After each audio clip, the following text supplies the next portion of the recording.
You guys won't believe what FANNIE Masemola said at the Madlanga Commission. He said Masemola says he was told Ket Madlala acted as his deputy national commissioner.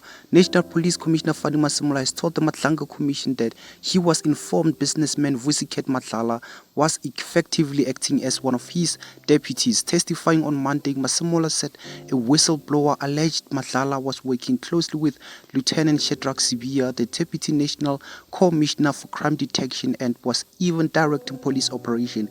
He stressed that Madlala holds no official police This clearly shows the president cannot be trusted because he says this one side and changes his tune to others. Hence, we are in this mess today. I don't see eye to eye with Deputy National Commissioner Sibiya. He is rude, corrupt, and undermines me. Hence, I wanted him investigated and suspended. He even reported directly to the minister, yet I am his direct line of report. Yes, I know about deployment of police unit situation at the Richards Bay Minerals, but cannot prove further information. Wow, politicians are corrupt and make us do things we don't want to do, which are against the law. Now we finally understand why Masemola initially didn't have confidence, because he knew that he was gonna throw a lot of people under the bus. This revelation further raises concerns about possible collusion and influence within SAPS. Masemola emphasized that these claims remain allegations and are the subject of ongoing investigations. On the next one, you guys won't believe what FANNIE Masemola said about the SENZO MEYIWA case and interference of Sibiya. What you deal with is Lt-Gen Sibiya. If I can ask you to proceed from paragraph 170. Lt-Gen Sibiya was appointed as a Deputy National Commissioner of Crime Detection in June 2023. And upon Lt-Gen Sibiya's appointment, 3 points of contention surfaced almost immediately, signaling deeper complexities in the operational landscape. The first arose from Sibiya's strong desire to assume control over the cold case unit, a unit that has always reported to the Office of the National Commissioner. And this was unusual, as the cold case unit typically manage investigations into unresolved matters that have previously been investigated by units under his command. Can I please ask you to explain that? What do you mean? Like, which of the two offices first interacts with the matters, and where do those matters end up? Yeah, what I mean here is that he wants the cold case unit. Cold case unit, I'm sure it will be known to most South Africans, because it's the unit that is investigating the case of SENZO MEYIWA, the soccer player. So what then here I'm saying is that general detectives, in general, they report to divisional commissioner detectives and they report to General Sibiya. So the cold case unit only deal with cases that could not be resolved in that sphere of investigation. That's where then the cold case units, they will choose such cases and do investigation. So it would have gone past General Sibiya's area of operation and could not be resolved. That is correct, yes. Then it would get escalated to your office. To yes, the cold case unit. So what you say you found strange is the fact that he wants that unit to reside within his portfolio of operation. Yes, he wants that unit to come to his portfolio. I don't deny it. Maybe on the substructure, it's possible that the unit might be linked to him.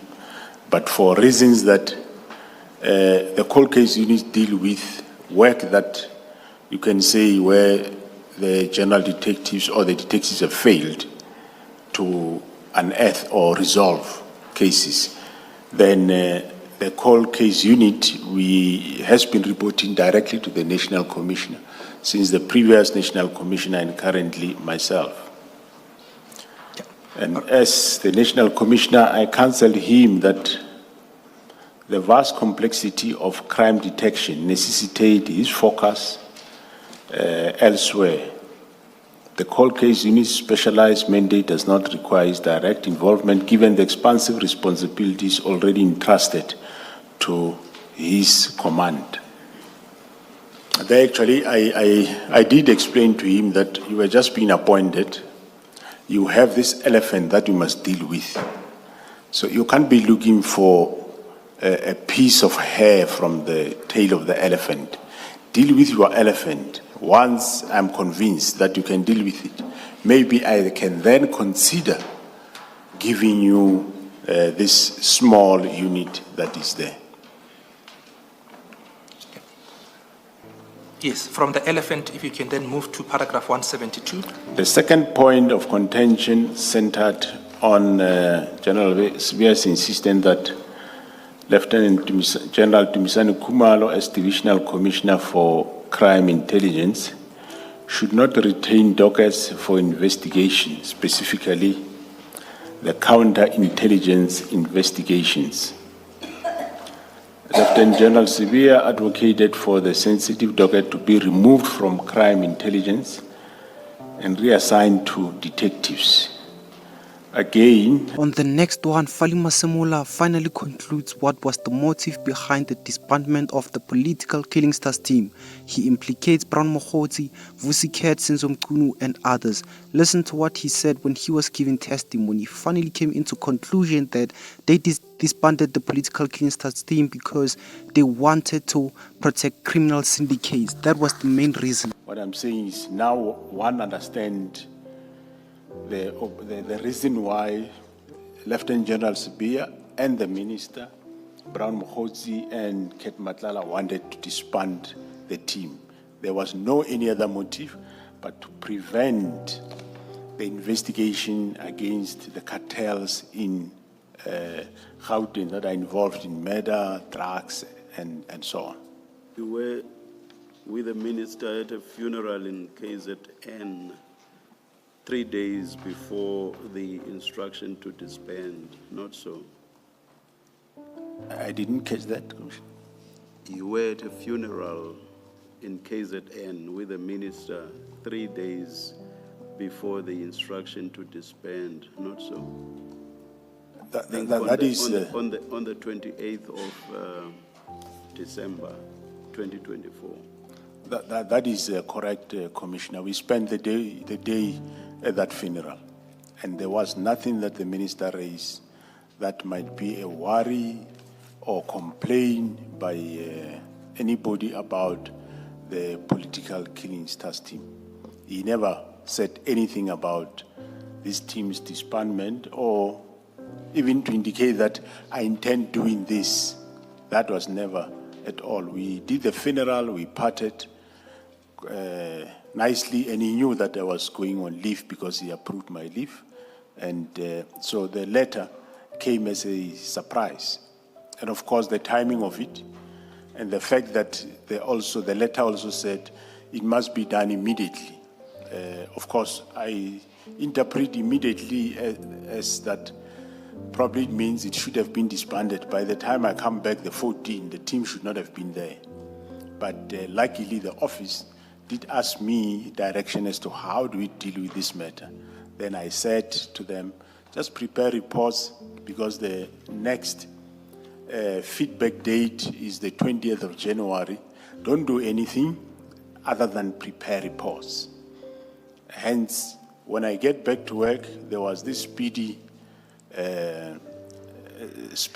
response by General Sibiya to make me sign a letter to Khumalo, which I refused. Second day, I advised him how to do it. Second day, he came with the same letter, which I again refused and said, no, I'll do the matter myself.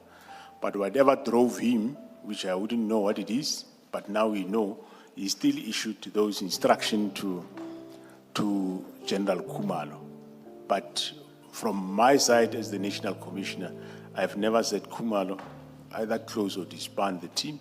I never said to Lieutenant General Mkhonazi either close or disband the team. I kept on managing the situation through a proposal to wind down the team and wanted to find a finality about this winding down.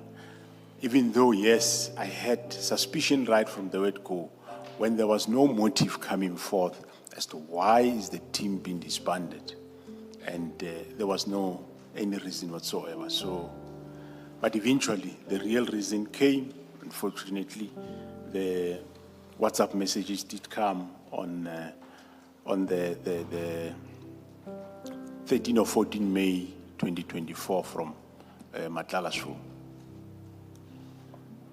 Now, thank you so much for watching this video. You guys share your thoughts on the comment section below what you think, and do not forget to subscribe for more interesting videos on my channel.